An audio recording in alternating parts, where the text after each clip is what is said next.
Aunty जी को बात कही, जे भी प्रीता जी के पति बनी ना, वो बहुत किस्मत वाला हुई। और हमके अभी रियलाइज हो रहा कि हम सिर्फ प्रीता जी से ना, आपके पूरा परिवार से बहुत प्यार करते। काहे कि आपके परिवार खातिर हमार जे जे नाता है, रिश्ता है, जे अपनापन है ना, वो क्यों और खातिर ना है। हम आपके पूरा परिवार से बहुत प्यार करते आंटी जी। हम तक कब से इस सोच सोच के शौक में है कि करण सर तब मूव ऑन कर गए, नहीं अपन लाइफ में शादी भी कर रहे हैं। नहीं मतलब ठीक बात, सही बात, सबके अपन लाइफ में मूव ऑन करे के हक बा, बहुत अच्छा बात बा। हम तो चाहते हैं करण सर मूव ऑन कर जाए ताकि हमारे दी उनके बारे में सोचे कि बंद कर दे और वह मूव ऑन कर ले। प्रीता जी एक बात कहें, हम सच में जानते हैं कि आप कौन हालत से गुजर रहे हैं। आप ना बस सिचुएशन के शिकार हो गए हैं। हम बहुत अच्छा से जानते हैं आपके प्रीता जी, और आप भी हमारे मॉम के जानते हैं ना, वो आपसे बहुत प्यार करते रहे। बस उनके तनी सा वक्त देती, वो कहलन टाइम से ही वक्त के साथ साथ सब सही हो जाए। प्रीता जी ओकर सोचे गलत भी ना बा, सही सोचल बाऊ। I mean, ओकर हिसाब से करण सर ओकरा बेवकूफ बनेला मंडक में। शहरा के आर में करण सर दी से धोखा से शादी कैलस, और ओकर बाद रात में आधी रात में 20 सड़क पे हमार दीदी के छोड़ देलस। कितना बड़ गलती कैलस। I mean, ओकरा तेको पॉइंट मिल गई ना, ई प्रूफ करे खातिर क्यों करण से लाख गुना बेहतर बा। कौनो बेटर नहीं कहू। अरे सॉरी, प्यार से बात कर रहा था। सॉरी। देखा सृष्टि, जब हम यहाँ आत रहनी ना, हम बस ये सोचत रहनी कि जौन कुछ भी होता बहुत गलत भइल बा। ऐसा का कल जाओ कि सब कुछ ठीक हो जाओ, करण भाई या प्रीता दोनों एक हो जाओ लोग। तब हमरा ऐसा लागल करण भाई या प्रीता में प्रीता ज्यादा समझदार बड़ी, ज्यादा इंटेलिजेंट बड़ी, ज्यादा मैच्योर बड़ी। हम दोनों आदमी जानते नहीं सन वो दोनों एक दूसरे से कितना प्यार करेला लोग। वो लोग के दिल में एक दूसरे खातिर कितना फीलिंग्स बा। अब तू बोला, अगर फीलिंग ना हुई तो इतना सब पॉसिबल ना रहा। करण भाई के सपना उतरला, आ सपना में उनका सच दिखाई देत रहला। तारा पता बस करण भाई का सपना देखला रहलन का? हमके कहलन सैमी हम सपना देखनी जे करवा चौथ के दिन तो डांसर रहलसिया, जे घूंघट डललसिया, जे बेहोश भइलसिया, वो प्रीता रहे। का बात करल बा? हाँ यार, बात तो सही बा ना, वो प्रीता ही तो रहे। और प्रीता करण भाई खातिर व्रत भी रखले रहे। And I am very sure कि उनका दिल में कोनो नफरत नहीं है, बस वो ऐसे दिखाओ था लोग। समी, हम दोनों ना ई दोनों की बस रियलाइज करा सकत हई कि दोनों एक दूसरे खातिर बनल हैं। दोनों के दिल में एक दूसरे खातिर प्यार बा, फीलिंग्स बा।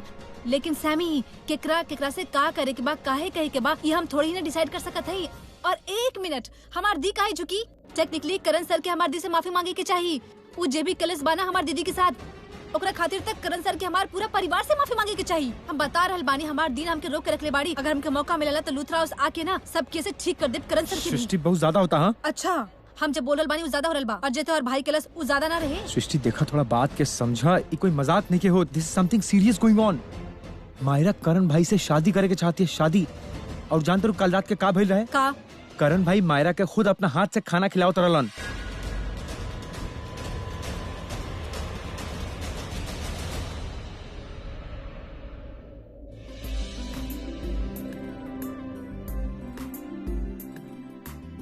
करण, मॉम कैसन बाड़ू आप? कैसन बाड़ा तू बेटा?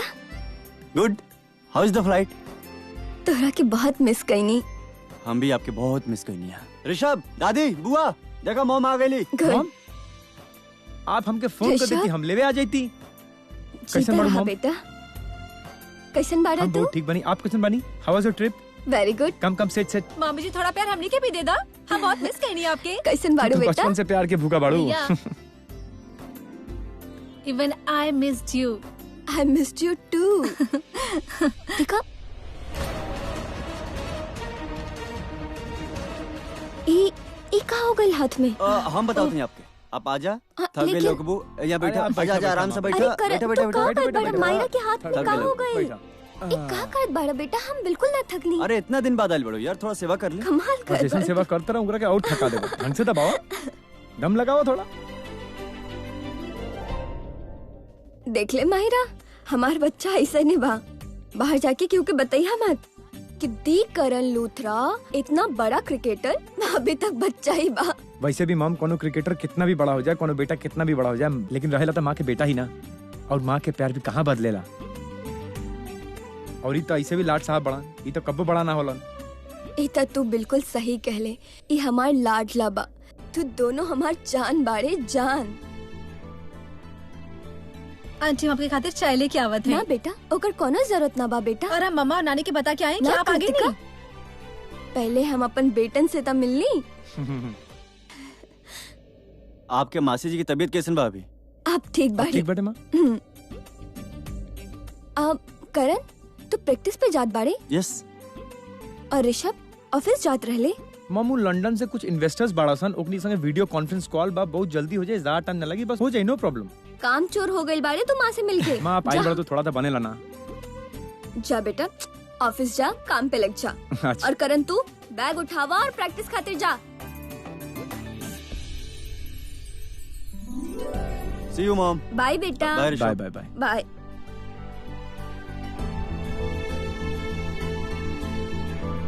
आज आपके आए के खुशी में इतना दिन बाद खुश भइल भाई।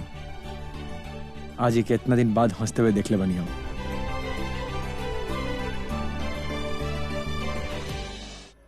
का खाना अपन हाथ से खिलाइलस? हाँ अपना हाथों से खाना खिलेला हन और मायरा घूर घूर के देखत रहलस ये प्यार से। ओ माय गॉड, हमार जीजू के तो एक्स्ट्रा मैरिटल अफेयर भी चल पड़ल बा, वो इतना जल्दी? ऐसन सोचिए अभी मत कि हम ऐसन रिएक्ट करब। खाना के लिए लेबाना कोनो पहाड़ न टूट पड़ल बा, होई कोनो रीजन। अरे रीजन ई रहला सृष्टि कि मायरा के हाथ जल गए रहला, लेकिन आई एम श्योर अबाउट दिस, अगर मायरा के शादी करण भाई से ना भइल ना तो मायरा के दिल टूट जाई। करण भाई ओके खुश करे के चक्कर में शादी कर लियन यार। आई नो करण भाई यार। एक्सक्यूज मी, कोनो केहू के खुश करे खातिर शादी करल बा का? कुछ बोलल जा रहल बाड़ा अरे यार। सृष्टि प्रॉब्लम ई बा यार कि करण भाई अभी खुद खुश नहीं खन, पागल हो गए बड़न। उनका खुद समझ में नहीं आवत कि वो का करत रहन। इमोशनली इतना हर्ट हो गए बड़न कि वो खाली दिमाग से सोचत रहन, दिल के सुनते ही नहीं खन। पता ना प्रीता के मैटर में उनका का हो जाला, एकदम ब्लैंक हो जालन, कोनो डिसीजन नहीं ले सकत। कभी कभी हम खुद कंफ्यूज हो जानी यार। लेकिन तू बताओ ना, प्रीता तो मैच्योर भी है, समझदार बड़ी, लेकिन का फायदा वो करते रही जो करण भाई करते रहन। एक्सक्यूज मी, हमार दी कुछ भी न कली बाड़ी ऐसन। सृष्टि दोनों एक के बात के लेके अटकल बड़न यार। दोनों के मुंह बंद करे के चाहिए, लेकिन साफ दिखाई देता दोनों में से क्यों मुंह बंद नहीं करे के चाहत। खाली दोनों के फैमिली चाहता कि दोनों मुंह बंद कर जास लोग। ओ हेलो हेलो हेलो, अपन भाई अपन फैमिली की बात यहाँ पे मत करा, काहे कि हमार फैमिली में ऐसा कुछ भी न चल रहल बा। अच्छा अगर ऐसा बता तहार फैमिली पृथ्वी के का एंटरटेन करता लोग। अरे देखा यार सृष्टि, सब क्यों जानता कि पृथ्वी का चाहता यार। ठीक बा हम मानता नहीं कि पहले पृथ्वी प्रीता के चाहत रहला, फाइन, लेकिन अब ओकर मोटिव कुछ और बा। पृथ्वी प्रीता के हासिल करे के चाहता, सिर्फ और सिर्फ अपन मेल को सेटिस्फाई करे खातिर, दैट्स ऑल। अब तू देखिए सृष्टि, घर आई, मीठी मीठी बातें करी, अपन जगह बनाने की कोशिश करी, सब कोई के इम्प्रेस करी ताकि अपन हार के जीत में बदल सको, दैट्स ऑल। बात तो सही कर रहल बड़ा, आई एग्री। तब तू ही बतावा कि हमने का करी, हम ऐसा का करी जैसे करण सर और दी के बीच में दोस्ती फिर से हो जाए यार। बा हमरा लगे एगो प्लान। कैसन प्लान? देखा हम कहले रहनी ना कि प्रीता समझदार भी है, मैच्योर भी है, तो यही पॉइंट पर स्टिक कर जाओ। हमार ना कुछ फीमेल मॉडल फ्रेंड्स बाड़ी सन, तो एगो काम कर जाओ, ओकनी के प्रीता के सामने ले जाओ और करण भाई से फ्लर्ट करावल जाओ। तब देखिए प्रीता जेलस हो जाई और सब लड़की के भगा दी और कहीं गेट लॉस्ट। करण सिर्फ और सिर्फ हमार है। आई एम नॉट श्योर अगर ये प्लान वर्क करी, आई डोंट नो, लेकिन हमारे पास बहुत धांसू फुलप्रूफ प्लान बा। अच्छा तब तू बतावा कि का प्लान बा, कोनो बेटर प्लान बा तो बताओ ना। मतलब थोड़ा ड्रामेटिक, थोड़ा मसालेदार बा, पर वो काम करती ना परे तोहार प्लान एग्जीक्यूट करती, का पता वो से बात बन जाए। ठीक बा, लेकिन एकरा खातिर दोनों के एक साथ मिलावे के पड़ी ना, वो कैसे करें?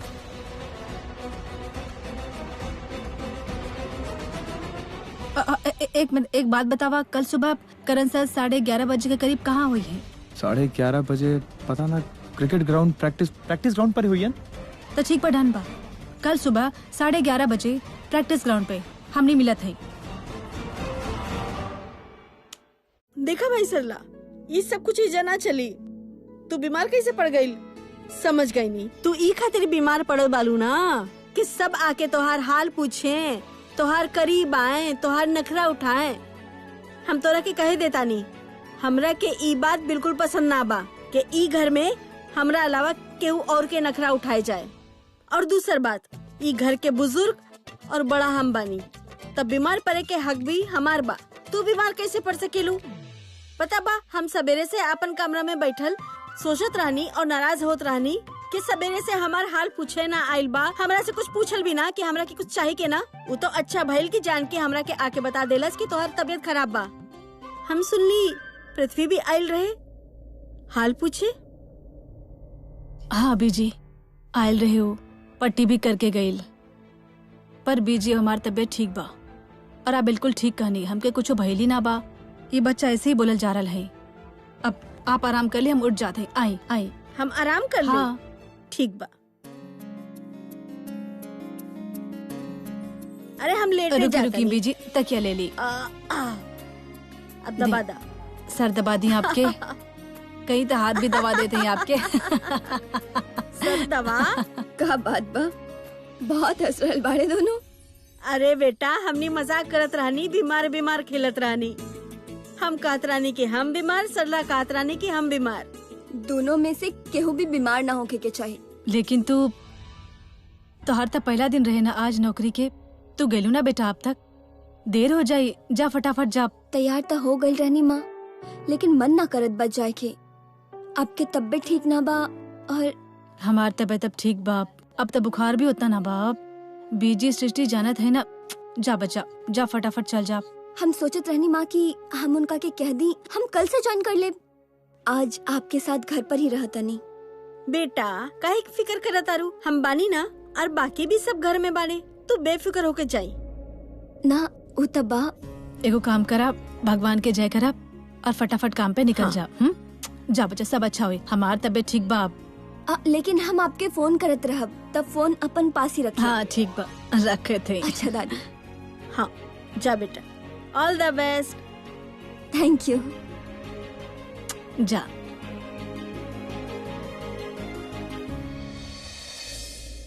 मम्मी जी, करीना दी, भाभी बस आप कब आई नी? बस अभी अभी।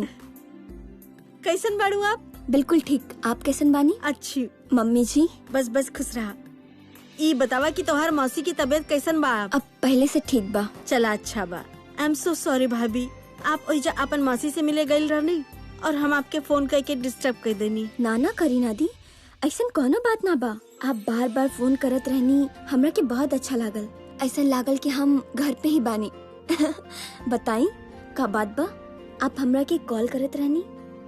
हाँ भाभी, पहले तो हम आपसे फोन पे बात करे चाहत रहनी, फिर हम सोचनी कि ना, आप जब ऐजा वापस आ जाई हैं तो पर्सनली आपसे ई बारे में बात करब, ताकि हमार टेंशन हमेशा हमेशा खातिर दूर हो जाए।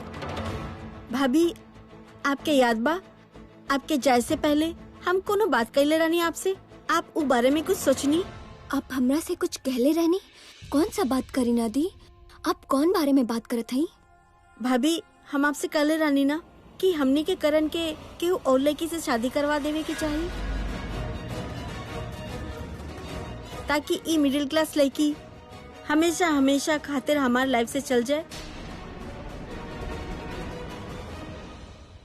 दीदी वो बात तो वहीं खत्म हो गई रहे जब करण कहले कि वो दूसरा शादी ना करे के चाहता, और ऋषभ के भी शादी वाला बात से कुछ कन्विंस तो ना रहे। ऋषभ के बारे में भूल जाए भाभी, आप हमरा के ई बताएं कि आप का चाहता नहीं। आप ना चाहता नहीं कि करण के शादी केहू और लड़की से हो जाए और वो लाइफ में मूव ऑन करे? ना चाहनी आप ऐसा?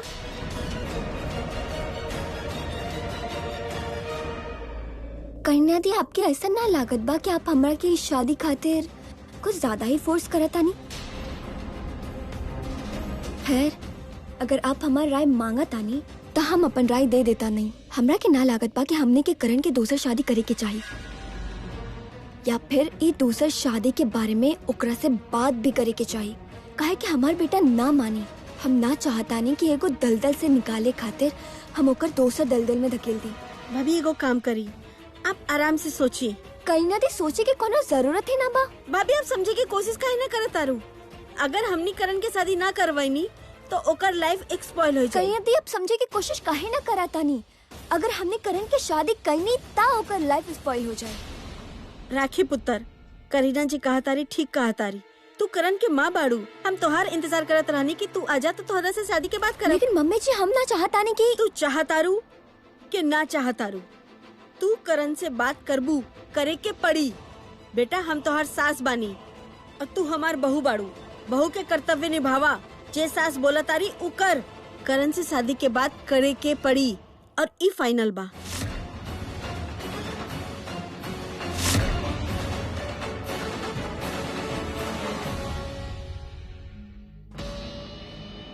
कहीं ना जाए हम यहाँ पिताजी के घर के बाहर ही रहा। काहे कि अगर वो गिल्ली डंडा प्लेयर के पता चल गया ना कि सरला आंटी की तबीयत ठीक ना हो तो वो जरूर उनकरा से मिली यहाँ आई। अगर वो यहाँ पर आए और वो हमके देख ले तो के पता चल जाए कि हम अब भी यहाँ आवत जाते हैं और अब भी पिताजी के हासिल करे के चांसेस बचल हा। और एगो फायदा हा, अगर हम यहाँ पर रहली ना तो हमके पता चल जाए कि के आ रहा के जा रहा तो हम कहीं ना जाए वाला, यहाँ पिताजी के घर के बाहर ही रहा।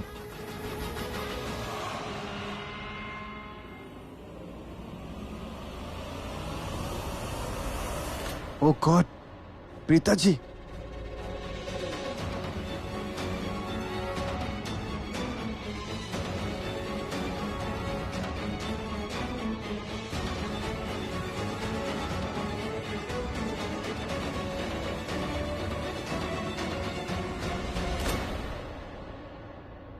पृथ्वी जी, प्रीता जी, का हो गई आपकी गाड़ी के? गाड़ी खराब हो गई रे प्रीता जी। ओहो, पर अब कोनो टेंशन ना, ठीक हो गई। ओके। प्रीता जी, का हम आपसे पूछ सकते हैं कि आप कहाँ जा रहे हैं? हम बैंड्रा ईस्ट जात बानी, देर हो रहा। बैंड्रा ईस्ट? हम वहीं जा रहे हैं, आए ना हम आपके ड्रॉप कर देते प्रीता जी। ना ना, ऑटो ले ले हम, यहाँ बहुत ऑटो घूमत रहे। प्रीता जी, जब गाड़ी है तो ऑटो से जाके क्या जरूरत है? आए ना हम आपके ड्रॉप कर देते हैं, आइए आइए। ना पृथ्वी जी, हम चल प्रीता जाए। जी, कैसन बात करते हैं आप? हम कोनो स्ट्रेंजर हैं का? आप हमके जानत हैं। और एगो बात, हम आपके बीच सड़क में कब्बो न छोड़ा प्रीता जी, आपके मंजिल तक ले जाए, ये हमारा वादा है आपसे। प्लीज आए, आपके ड्रॉप करके हमके खुशी हुई। बिल्कुल स्ट्रेस वाली बात है ना, प्लीज आए ना। एक मिनट, आप बैंड्रा ईस्ट जात बानी, लेकिन आप तो अभी कहले रहली कि आप तो जात बानी काहे कि आपके मॉम के साथ लंच बा। पोस्टपोन्ड हो गई। मम के अभी भी कॉल आयल रहे कि अब वो बिजी हो गई। अब वो डायरेक्टली हमके शाम पर घर पे मिली, हम उनका साथ डिनर कर लेब ना, कोनो टेंशन वाला बात है ना। आप आए ना प्लीज, आप आए, प्लीज आए।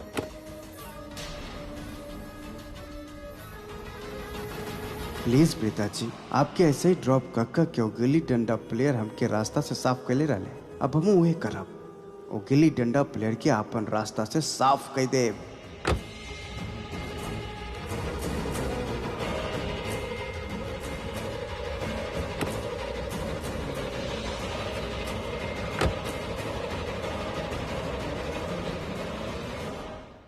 ई घर के चौकीदारी कक्का के कुछ तो मिलल, हमार पिताजी मिल गईले, इन्हीं के खातिर तो इनकर गली में आवत रहिला हम। Hey Ron, what's up? How's the day, man? Fine fine यार, घर में तो सब खराब बा यार। कोई ना, यहाँ अच्छा हो जाए यार। तो पता बा जॉब पे सब लोग काम करेला एंड वी प्ले वी लकी वन, अच्छा हो जाए। So how was the match today? या फाइन, गुड, या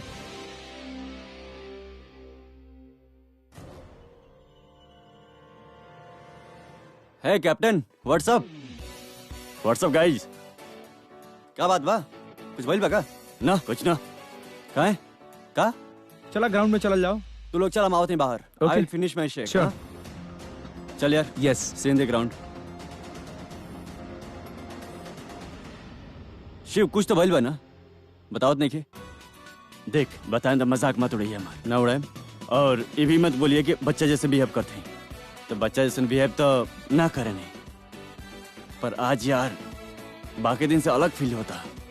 हम अभी एगो लड़की की देखनी है, सो प्रीटी, सो नाइस, या वेरी गुड यार।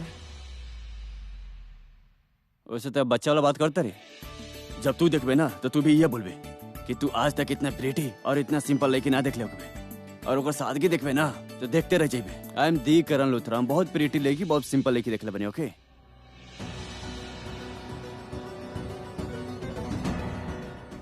ओह गॉड, वो आ गई। हम तो इतना तो समझ ही कर रहे हैं कि हमने के ही क्लब में आई। करण कम कम, आई एम नॉट इंटरेस्टेड। देखना, तू भी देख ही ले एक बार। ओके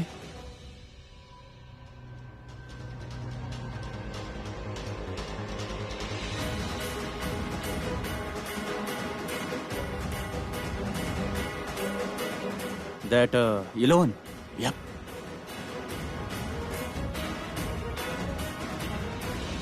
चल बेटा वो तो गए।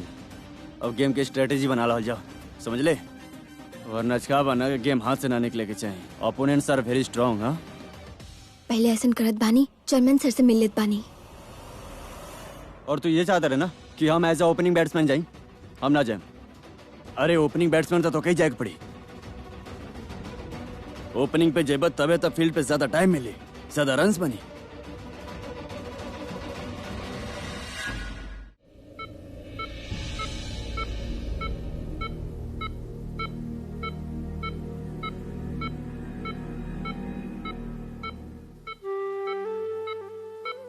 महेश जी हम आ गई नी, अपन घर लौट आई नी हम।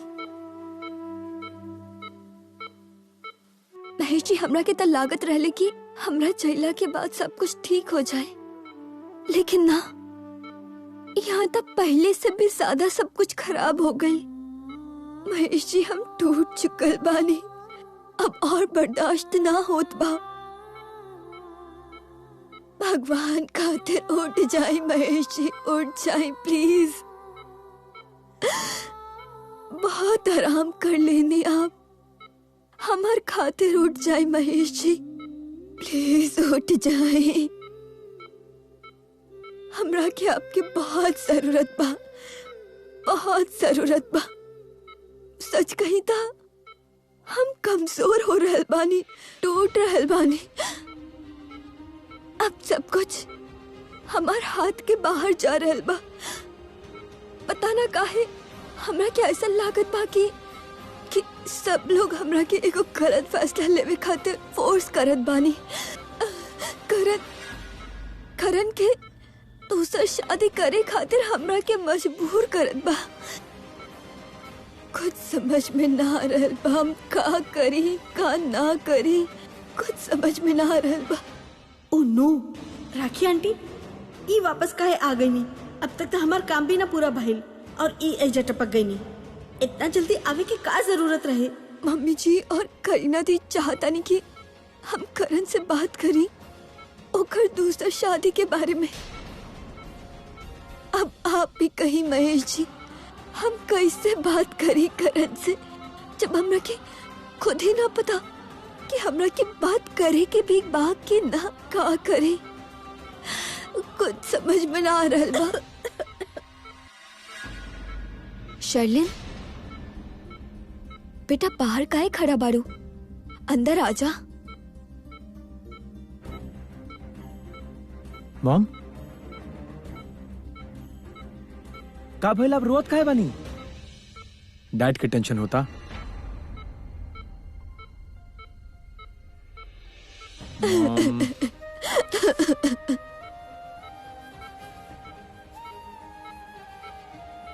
ओके, आप पास अब आपके चिंता करके कोनो जरूरत नहीं है। डैड बहुत जल्दी ठीक हो जिए, सच में आप उनका टेंशन बिल्कुल मत ले। ऋषभ बात कुछ और बा। का? मम्मी जी और करीना दी चाहता नहीं कि हम करण से बात करी। काहे खातिर? ओकर शादी के बारे में। लेकिन काहे ओकरा बारे में तो हमने ऑलरेडी बात कर ले बानी सन्ना मॉम। करण से बात करनी सन, करण मना कर बाना। यही खातिर तो कहत है कि दोबारा अच्छा बात आप करी। बिल्कुल टेंशन मत ली, दादी अबुआ से हम बात कर लें, ओके? ना ना बेटा तू बात ना करिया। मम्मी जी इतना जोर डाल ले बा हमरा पे, हमरा की बात करे के होगी करण से। कोनो जरूरत नहीं के मॉम, तू जानता रू ना ऊपर फैसला का हुई। आप जानते नहीं ना उ कोई और से शादी ना करी, बात हम भी जानते नहीं, फिर बात करके का फायदा। आप इस चैप्टर के इनमें क्लोज करी, ओके? ओके मॉम, हमारा ना वीडियो कॉन्फ्रेंस खातिर प्रिपेयर करे बा, हमके थोड़ा सा टाइम दे दी। तब तक आप गर्मा गर्म कुछ बनाई, ओकर बाद हमने के एक साथ चाय पियम सन, फिर गपशप कही जाई, ओके? मम्मा आप हंसते हुए कितना अच्छा लगे नहीं, अब काहे रोए नहीं? चलो कम ऑन, हमार माता के थोड़ा पानी पिलावल जाओ।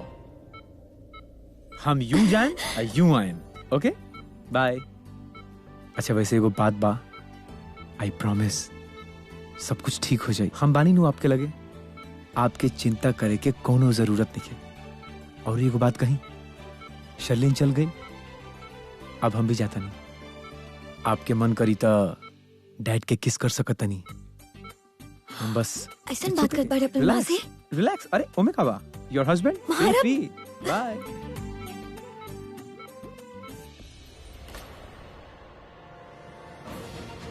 का देखा रे?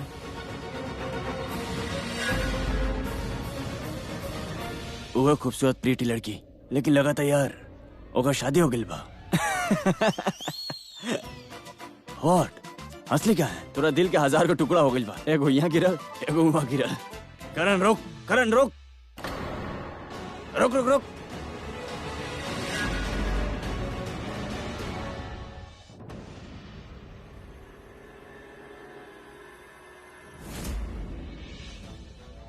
ये सबका ढूंढा तारा। ओ गॉड, कहीं लॉकर की चाबी तो ना ढूंढा तारा? वो तो हमरा पास बा। ऋषभ जी, आप कुछ ढूंढा था नहीं का? ना शर्लिन, हमारे को इम्पोर्टेंट फाइल रहला जोन मिलत नहीं है। आई थिंक हम स्टडी में रख ले बनी, एक बार वहाँ चेक कर लेता नहीं। आई एम सॉरी, हम ये बिखेर ना देनी। ऋषभ जी, हम संभाल ले। ई फाइल्स हम स्टडी में रख दे या ना ये अलमारी सब में? ई में छोड़ दो, कोनो बात नहीं है। ऋषभ जी, वो हमरा के आपसे कोनो जरूरी बात करे के बा। बोलो। शायद आपके हमार बात गलत लागे, लेकिन हमरा के लगा था कि आपके भी करण के बारे में सोचे के चाहिए। का सोचे के चाहिए? हम ई घर की बहू बानी, करण की भाभी बानी, तो हमार भी हक बनेला कि हम करण के बारे में कुछ अच्छा सोची। करण के पूरा हक बा कि वो अपन जिंदगी अपन स्टाइल में जिए। Correct, you right. ऋषभ जी, एक आपे बड़ा जी करण से बात कर सके नहीं, ओकरा से कहीं ना कि कोनो अच्छी लड़की देख के शादी कर ले, लाइफ में मूव ऑन कर ले। शर्लिन, तेरा अभी भी प्रॉब्लम बा प्रीता जी से? प्रीता से प्रॉब्लम? ऑफ कोर्स हमरा के प्रीता से प्रॉब्लम बा। आज प्रीता की वजह से हमार ससुर जी कोमा में बाड़न, और करण के कुछ समझ में नहीं के आवत की जिंदगी में का सही बा का गलत बा। एक प्रीता की वजह से आज दादी के सामने उन्हीं के बेटा ये हालत में। और तार दिमाग के संतुलन भी पिताजी की वजह से खो गइल बा ना? ये भी बोल दा। तार प्रॉब्लम का बा शर्लिन? हर बात पे तू पिताजी पिताजी पिताजी पिताजी बोले लो। उनका वजह से ही, उनका वजह से हूँ। तारा मालूम बा कि करण के हालत क्या वजह से बा? मालूम बता रहा? दिन रात सोते जागते खात पीत हम अपना आप से एक ही सवाल पूछे नहीं कि हमरा से क्या गलती हो गई कि हमरा हाथ से सब कुछ फिसल गई। शर्लिन, पहले तो ऐसा कुछ ना रहल जेकरा के हम हैंडल ना कर सकी, पर अब का भइल बा? हम अपन भाई के हैंडल नहीं कर पाओ, अपन फैमिली के हैंडल नहीं कर पाओ, जेकरा से सबसे ज्यादा प्यार करे नहीं ओ लोग के। हम माना तनी शर्लिन के कारण बा गैर जिम्मेदार, वो बा रिस्पांसिबल, प्रॉब्लम बा ओकर, लेकिन जब बात अपन फैमिली के आवेला ना तो अपन फैमिली के साथ खड़ा होला, वो लोग के खातिर कुछ करेला। जब डैड के एक्सीडेंट भइल त करण गुस्सा रहे पिताजी से, लेकिन अगर वजह तू रहलू, हमने के शादी रहा जौन की ना चाहत रहे कि होके। करण पिताजी से ए से गुस्सा में रहल काकि वो मंडप पे ना पहुंच पाली टाइम पर हमने के शादी रोके खातिर, और हमने के शादी हो गई। ई रीजन रहे। नोटिस कैल केहू नोटिस ना कैल, हम भी ना कैल। And let me tell you अनदर थिंग, जब डैड के एक्सीडेंट भइलना और डैड ऑपरेशन थिएटर में रहनी, देन इट वाज यू। जे प्रीता जी के ऊपर इल्जाम लगेलस और कहलस कि डैड के एक्सीडेंट के जिम्मेदार ऊ बाड़ी। प्रीता के वजह से पापा जी के ये हालत बा, ये कंडीशन प्रीता के वजह से भइल बा। वो डैड के एक्सीडेंट खातिर पिताजी के जिम्मेदार ठहरावा था। तू कबो पिताजी के आंख देख ले पड़ू, कबो चेहरा देख ले पड़ू, उनकर देख ले पड़ू कबो? तारा लगा था कि कबो केहू के एक्सीडेंट कर सकत रही? काहे करियनु केहू के एक्सीडेंट? उनका लगे रीजन का बा? हमरा के एगो रीजन दा, गाड़ी तक चलावे ना आवेला उनका के। हमरा के करण बतेले भाई बात, सब कुछ छोड़ दा। डैड जब उनका तनी देर खातिर होश आइल रहे ना, वो अपन एक्सीडेंट खातिर पृथ्वी के नाम लेलन, पिताजी के नाम ना लेलन। ऐसा हम हाथ जोड़ के तारा से विनती करते, प्लीज बार बार पिताजी के नाम लिया बंद करा, हर बात खातिर उनका के ब्लेम कैल बंद करा, हमने के फैमिली खातिर, हम दोनों खातिर, प्लीज चुप। और चलिए एक बात कान खोल के सुन ला, प्लीज प्लीज बोला तनी, प्लीज। हमार भाई की शादी ऑलरेडी हो चुकल बा, प्रीता जी के साथ है। ये जॉन करण के दोबारा शादी करे के प्लान चला था ना करीना बुआ के, कर और हवा मत दिया। क्यों नोटिस करो या मत करो, हमें को छोट से छोट बात भी नोटिस करे नहीं शर्लिन, छोट से छोट बात भी। और कुछ बात खातिर था खाली तू रिस्पॉन्सिबल पड़ू। ये बात तू जाने लू ना, हम कुछ बोली नहीं ना, लेकिन एक मतलब ये नहीं है कि हम समझे नहीं ना। तू भी जाना तर और हम भी जाना थे कि तू का के लिए पड़ू। So please be quiet, just quite.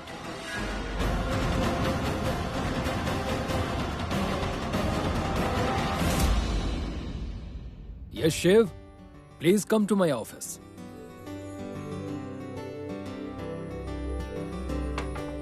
Yes Shiv, अंदर आ जा।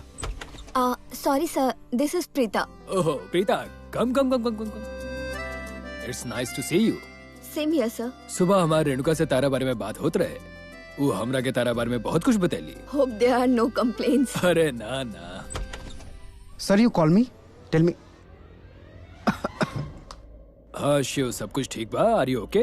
Yes sir, I am fine. Shiv मिले इंक्रा से। ये है प्रीता अरोड़ा, हमने का न्यू फिजियोथेरेपिस्ट। ये खाली फिजियोथेरेपिस्ट ही ना, she is a very strong and brave girl. Sir Preeta, हम तारा से कहानी ना सुबह रेणुका से बात होते रहे। वो हमरा के तारा बारे में सब कुछ बतैली।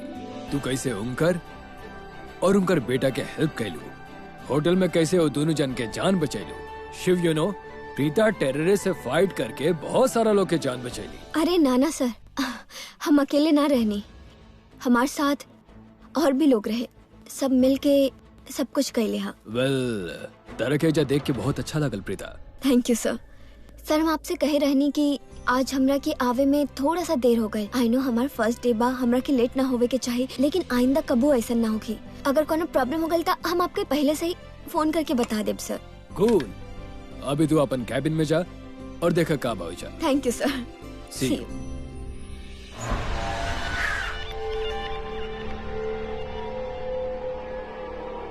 Cricket ground. हम प्रीता जी के क्रिकेट ग्राउंड के बाहर छोड़ले और प्रीता जी क्रिकेट ग्राउंड की तरफ कहे गए। वहां पर ना तो उनका ऑफिस है और ना ही वो क्रिकेट खेले ली। ओह, अब समझ में आई। प्रीता जी वहां गिल्ली डंडा प्लेयर से मिले गई हुई, पर काहे प्रीता जी वो गिल्ली डंडा प्लेयर से काहे मिले के चाहता है? इतना सब होए के बावजूद आप वो गिल्ली डंडा प्लेयर से मिले गए, वो आपके जिंदगी बर्बाद कर दिला। आप समझत काहे ना है प्रीता जी?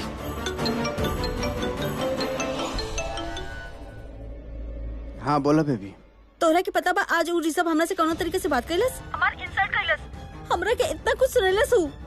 हम क्यों की ना सुनेली, लेकिन उ ऋषभ के बात हम सुनत गई नहीं काहे कि हम चाहत रहनी कि हमार प्लान सक्सेसफुल होए। जी तरीके से वो हमरे से बात करत रहे ना, आई फील सो इंसल्टिंग। हम सिर्फ तोहार डांट सुनेली, अरे हम तो अपन मॉम के भी डांट ना सुनेली, लेकिन ई वक्त हमरा के बहुत गुस्सा आवेला। हम कभी बहुत गुस्सा आ रहा। वो पंचायती बिजनेसमैन की हिम्मत कैसे भइल तोरा से इंसल्ट करके तो के डांटे के? बेबी पर तू फिक्र मत कर, डोंट वरी, ओके? वो पंचायती बिजनेसमैन नाक रगड़ के तो से माफी मांगी, ये हमार वादा है। प्रीति मल्होत्रा के वादा है, ओके? बेबी ऐसे रोएला ना। क्या हो तू? शेरनी। हमार बेबी शेरनी है, शेरनी। और शेरनी ऐसे रोला ना। देखा हम तोरा से काहे प्यार करते हैं, काहे कि तू शेरनी हो, है ना? Come on no cry, stop crying. I love you baby. Better. चला हम फोन रखते हैं, ओके? By bye.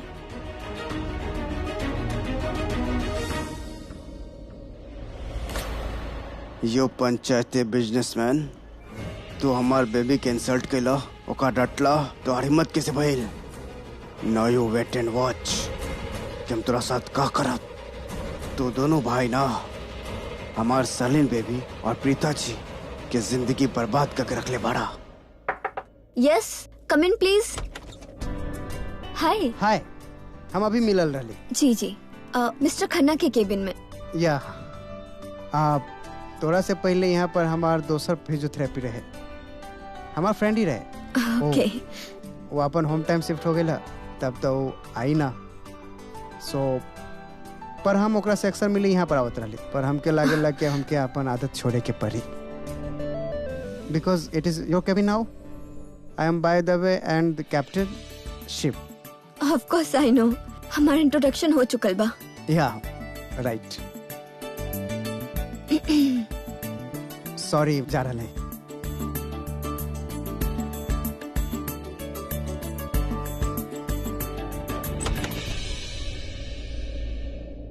आज यहाँ एक कैबिन से हमारे को नया जिंदगी का शुरुआत होगी।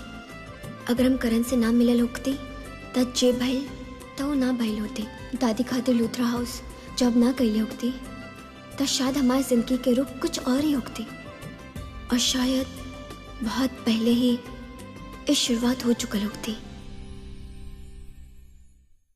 कहाँ रह लेते? ग्राउंड पे ना रह ले?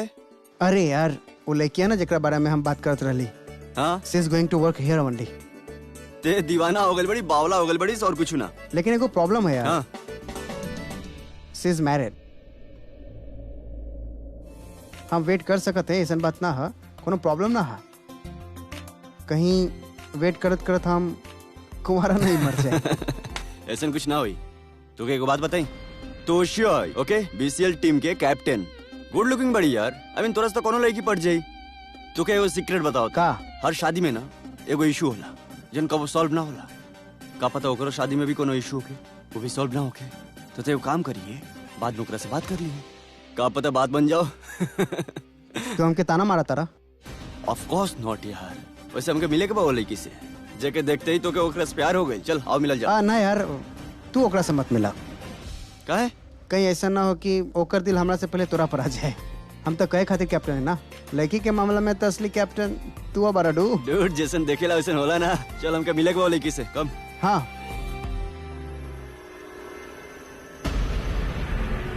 बटी तो फिजियोथेरेपिस्ट के कैबिन है ना? या she is a new physiotherapist. Karan Luthra, एकरा के ना जानेला? तो जानत हो वो the famous cricketer, last series में man of the match, is a fantastic player. I am sorry, हम क्रिकेट फॉलो ना करत बानी, तो हम इनका के ना जानत बानी। कम हासिल कर थोड़ा, ओके?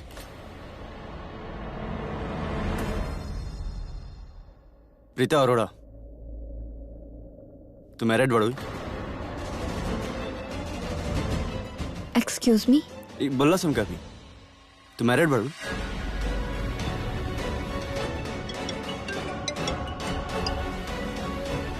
Just excuse me.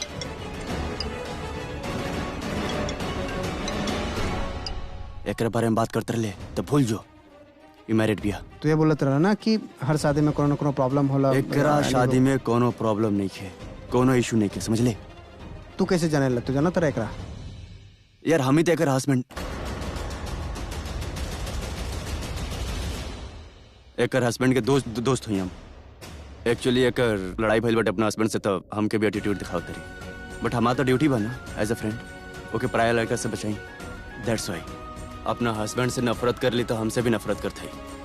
बट तोरा से नफरत काहे करत है? हम ही इनकर हस्बैंड दोस्त हैं।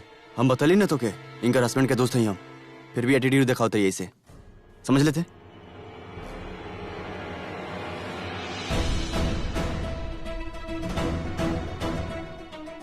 आप दोनों के कोनो काम रहे?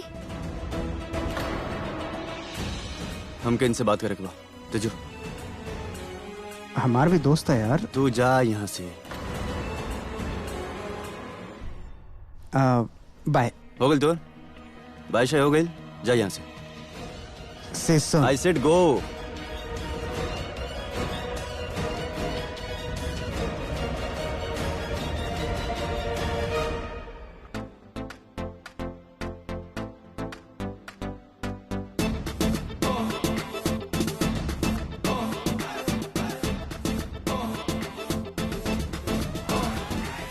तू एजा का करत रू? तू एजा का करत रू?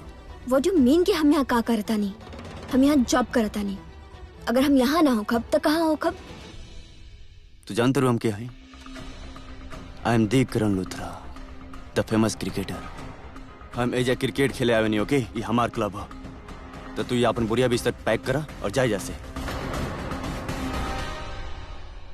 हम जाए यहाँ से, तू जा यहाँ से, ये हमार केबिन बा। हाँ? और ना गई तो क्या करी? हमारे पास मत आवा। कहाँ पीछे जाएंगे? दूर रहो हमरा से।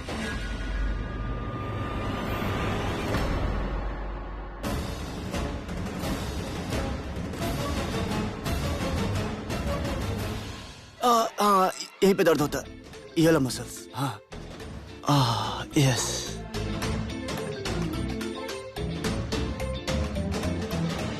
तारा दिल में दर्द होता? ना सर, इनके दिल में तो दर्द हो ही ना सकेले, काहे कि इनका पास तो दिल ही ना बा।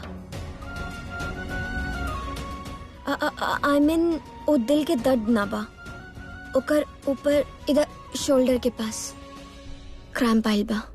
ओके ओके, तू इनकरा के अटेंड करा। अब एक्चुअली प्रीता, हम तरह के लगे कुछ पुराना प्लेयर्स के प्रोफाइल भेज ले रानी। Yes yes sir, I received it.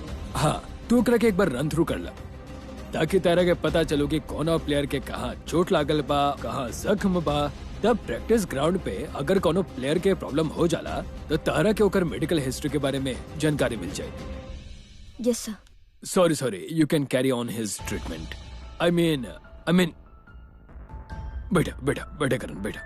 I mean तारा जहाँ प्रेस करे के बाद तू करा। आई मीन थेरेपी कंटिन्यू करा, हम एजा खड़ा होके बात कर ले। Okay sir. Preeta, you know he is the best player of our team. Yes sir, I know. आपके टीम के ही ना, इतना दुनिया के सबसे बड़ा प्लेयर बा। लेकिन अभी ओकर ध्यान तनी अपन पर्सनल लाइफ पे ज्यादा बा। आई होप वो अपन पर्सनल लाइफ पे निकल पाओ जल्द से जल्द। अभी कुछ समय पहले ओकर डैड के एक्सीडेंट हो गई और अब एकरा कुछ हो गई बा। गॉड नोज का प्रॉब्लम बा, पर कुछ प्रॉब्लम तो बा। Okay, see you. Players ground पे वेट करता लोग, हम लोग से मिल के आओ। Take care.